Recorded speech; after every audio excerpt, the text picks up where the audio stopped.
You ask Tiger to solve. This deals with linear equations with one unknown. The final result is a equals -1. Let's solve it step by step.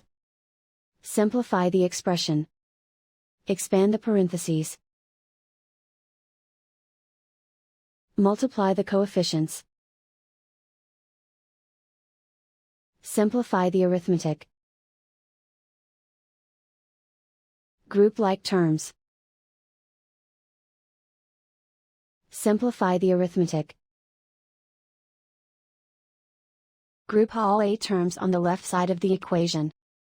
Subtract 8a from both sides. Group like terms. Simplify the arithmetic.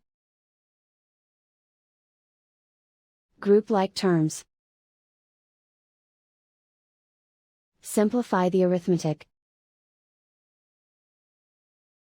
Group all constants on the right side of the equation. Add 4 to both sides. Simplify the arithmetic.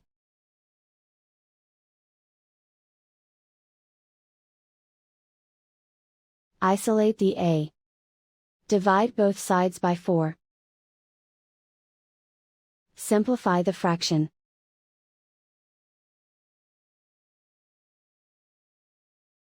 And so the final result is a equals -1.